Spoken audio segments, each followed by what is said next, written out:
আলিফকে যেই জঙ্গিরা কুপিয়ে নির্মমভাবে হত্যা করেছে 24 ঘন্টার মধ্যে তাদেরকে ধরতে হবে।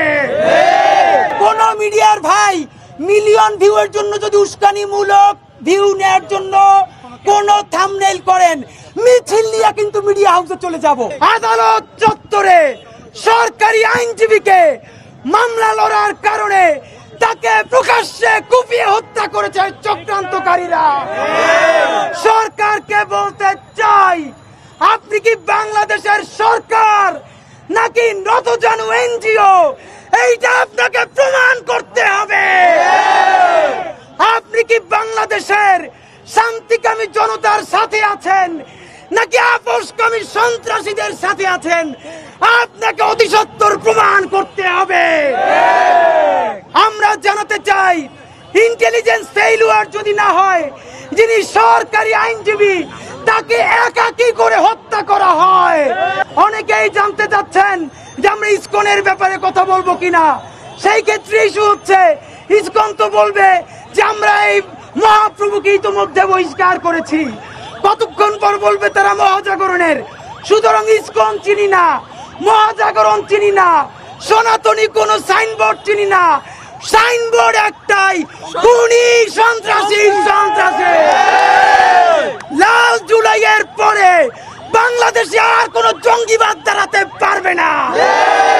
সুতরাং আমার ভাই আলিফকে যেই জঙ্গিরা কুপিয়ে নির্মমভাবে হত্যা করেছে 24 ঘন্টার মধ্যে তাদেরকে ধরতে হবে। চট্টগ্রাম থেকে শুরু করে সারা বাংলাদেশের মানুষের কাছে বিনীত অনুরোধ জানাই, আপনারা আগের মতো রাত জেগে মন্দির পাহারা দিবেন। আজকে সন্ত্রাসীরা কিন্তু সুযোগ দিবে হামলা করে আমরা যে বিচারের পথ পেয়েছি সেইটাকে রুদ্ধ করে দেওয়ার। আমরা তা হতে দিব না ইনশাআল্লাহ। এই জঙ্গিদের সন্ত্রাসীদের বিচার হওয়ার আগ পর্যন্ত আমরা রাজপথ ছাড়বো না ইনশাআল্লাহ।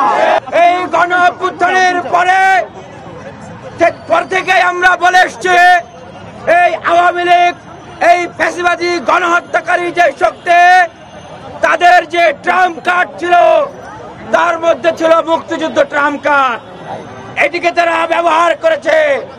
তাদের আরেকটি যে ট্রাম্প কার্ড, সেটি হচ্ছে সনাতন ধর্মাবলম্বী আমাদের ভাইদেরকে নিয়ে খেলা, তাদের আবেগ অনুভূতি নিয়ে খেলা এবং তাদেরকে ব্যবহার করা। আপনারা সাক্ষী আছেন, ইতিপূর্বের যে ঘটনাগুলো, সেই ঘটনাগুলো তদন্ত করে দেখা গেছে কোন আওয়ামী লীগের নেতারাই সেই ঘটনাগুলো ঘটিয়েছে। অথচ সরকারে ছিল আওয়ামী লীগ। আওয়ামী লীগ আবারও ট্রাম্প কার্ড খেলছে। আবারও আওয়ামী লীগ এই সম্প্রীতির বাংলাদেশে সাম্প্রদায়িক সংঘাতকে উস্কে দিয়ে তারা এই সরকারকে অস্থিতিশীল করার পায়তারা করছে। আমরা আজকে যে নির্মম ঘটনা প্রত্যক্ষ করেছি, একটি আদালতের সামনে কিভাবে একজন আইনজীবীকে নির্মম ভাবে নৃশংসভাবে তাকে হত্যা করা হয়েছে।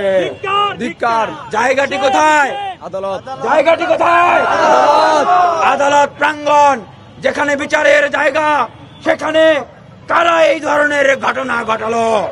নিঃসন্দেহে এটি এই বর্তমান সরকার, বর্তমানে বাংলাদেশের স্বাধীনতা সার্বভৌমত্বের বিরুদ্ধে বৃহৎ একটি ষড়যন্ত্র। আমি স্পষ্টভাবে বলতে চাই, এটি অন্তর্বর্তীকালীন সরকারকে যারা এই ঘটনা ঘটিয়েছে তারা সুস্পষ্টভাবে এই ঘটনা ঘটিয়ে চ্যালেঞ্জ করেছে। অন্তর্বর্তীকালীন সরকার যদি এখনো না বোঝে, তাহলে হয়তো ঘুম থেকে উঠে দেখবে দরজা খুলে এই প্রতিবিপ্লবীরা, এই সন্ত্রাসীরা তারা বন্দুকের নল তাক করে আছে।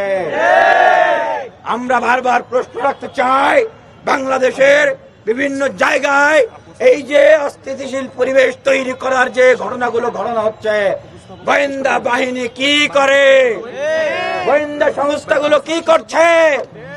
এনএসআই, এসবি, ডিজিএফআই, তারা কি নাকে তেল দিয়ে ঘুমায়, বসে মারছে? তারা কি জানে না যে উগ্রবাদী সন্ত্রাসী গোষ্ঠীরা এই জঙ্গিরা তারা বিভিন্ন সভা সমাবেশে ঢুকে এই ধরনের বিশৃঙ্খলা সৃষ্টি করার জন্য কাজ করছে। আমরা তো দেখেছি, আমরা যখন ফ্যাসিবাদের বিরুদ্ধে লড়াই সংগ্রাম করেছি, আমাদেরকে মাটির তল থেকে ধরে নিয়ে এসছে, আমাদেরকে পানির তল থেকে তুলে নিয়ে এসছে। এই গোয়েন্দা বাহিনীরাই তো তখন কাজ করেছে। তাহলে এই সরকার কেন এই গোয়েন্দা বাহিনীকে দিয়ে কাজ করাতে পারছে না? আমরা সমগ্র বাংলাদেশের মুসলমান, হিন্দু, বৌদ্ধ, খ্রিস্টান নির্বিশেষে সকল ধর্মাবলম্বীদের প্রতি আমরা আহ্বান জানাচ্ছি, এই সাম্প্রদায়িক সম্প্রীতিকে বিনষ্ট করে এই ধরনের কোনো কাজ করা যাবে না। আপনারা, আমাদের কাছে যে তথ্য রয়েছে, তারা এই ধরনের পরিস্থিতি সৃষ্টি করে সমগ্র বাংলাদেশে এই আওয়ামী লীগ তাদের এজেন্টদেরকে দিয়ে এখন মন্দিরগুলোতে হামলা করবে, সনাতন ধর্মধর্মীদের বাড়ি ঘর, ব্যবসা বাণিজ্য, বিভিন্ন প্রতিষ্ঠানে তারা আক্রমণ করবে, অগ্নি সংযোগ করবে। সুতরাং এই ধরনের কোনো সুযোগ দেওয়া যাবে না। আপনারা পাহারা দিবেন এবং আপনারা সম্প্রীতির সমাবেশ করবেন। যেখানে এই কমিউনিটির লোকরা আছে তাদের কাছে যাবেন এবং বুঝাবেন যে এটি কোনো হিন্দু মুসলমান দাঙ্গা নয়। আমরা মাইকে যে স্লোগান দিব, এই স্লোগানের বাইরে কোনো স্লোগানের দায় কিন্তু আমরা নিব না। মিডিয়ার ভাইদেরকে বলছি, আপনারা বাইক নিলে আমাদের সাথে কথা বলে নিবেন। আল্লাহর ওয়াস্তে উস্কানি দেয়ামূলক কোন বাইক নিবেন না। কোন মিডিয়ার ভাই মিলিয়ন ভিউয়ের জন্য যদি উস্কানিমূলক ভিউ নেওয়ার জন্য কোন থাম্বনেইল করেন, মিছিল নিয়ে কিন্তু মিডিয়া হাউসে চলে যাব।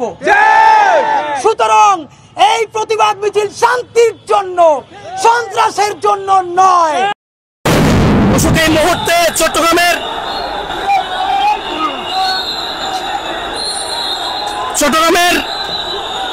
আদালত ভবনের চিত্র আমরা দেখতে পাচ্ছি।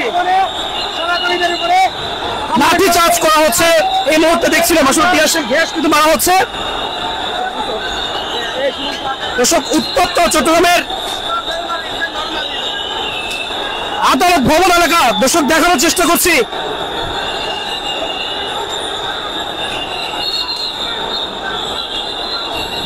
দর্শক, দেখছিলাম যে আসলে চট্টগ্রামের আদালত ভবন এলাকায় লাঠি চার্জ করা হচ্ছে সনাতনীদের উপর এবং তাদের বিক্ষোভ সমাবেশ তুলে দেওয়া হচ্ছে।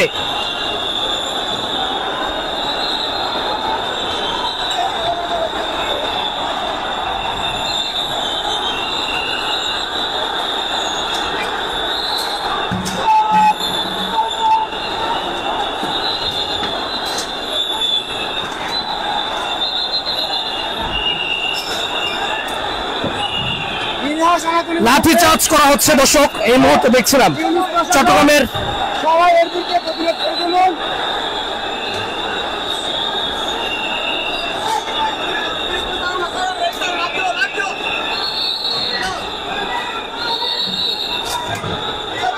দুই পক্ষকে সরব মুখোমুখি সংঘর্ষ।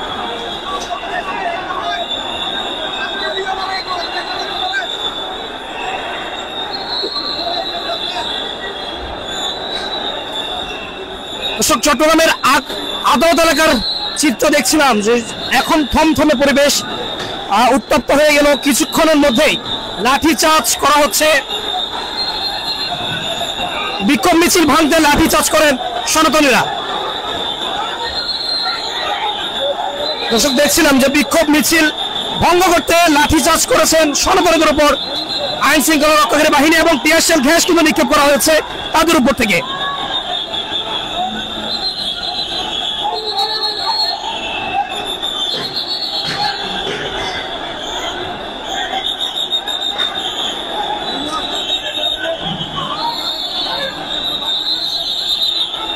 দর্শক, দেখছিলেন বাংলাদেশ টাইমস থেকে দেখানোর চেষ্টা করছি। মূলত কিছুক্ষণ আগেও এখানকার পরিস্থিতি আমরা দেখেছিলাম, চট্টগ্রামের আদালত ভবন এলাকার চিত্র।